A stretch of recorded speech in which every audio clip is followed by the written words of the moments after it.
Malfrats est composé des nommés O. Ayefune, P.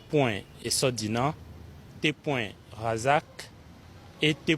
Yaya, tous de nationalité togolaise et anciens pensionnaires de la prison civile de Lomé, et du nommé O.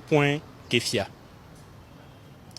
Ils ont été interpellés entre le 28 décembre 2023 et le 2 janvier 2024 dans les quartiers Toglekope et Agwezongo, dans le cadre d'une enquête ouverte suite à de multiples plaintes de commerçants enregistrées entre juin et décembre 2023.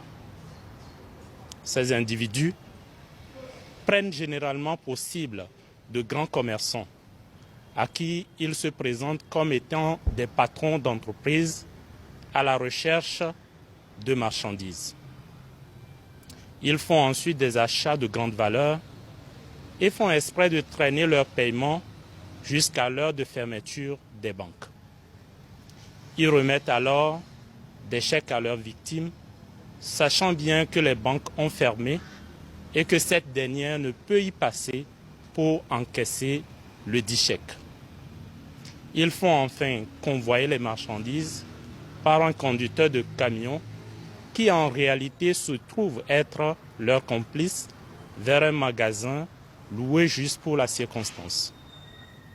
Une fois la nuit tombée, ils reviennent pour déplacer la marchandise vers un lieu inconnu de la victime.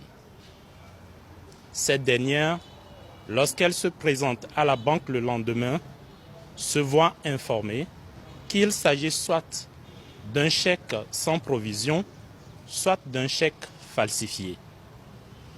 Lorsqu'elle revient au magasin où la marchandise a été livrée, elle se rend compte que les locaux ont été vidés et que les prétendus clients sont injoignables sur leur numéro de téléphone. Ce réseau d'escrocs cible tout type de marchandises pouvant leur procurer d'importantes sommes. Il s'agit notamment des pièces de voiture ou de camions, des pneus de camions, des produits alimentaires, entre autres. Les investigations se poursuivent en vue de localiser et d'interpeller d'autres membres de ces réseaux afin qu'ils répondent aussi de leurs actes. Mais en attendant, les nommés O. Ayefune, P. Essodina, T. Razak, T. Yaya et O. Kefia seront quant à eux présentés au procureur de la République près le tribunal de grande instance de Lomé. La police nationale remercie la population pour sa permanente collaboration et l'appelle à plus de vigilance. Propos recueillis par Sandra.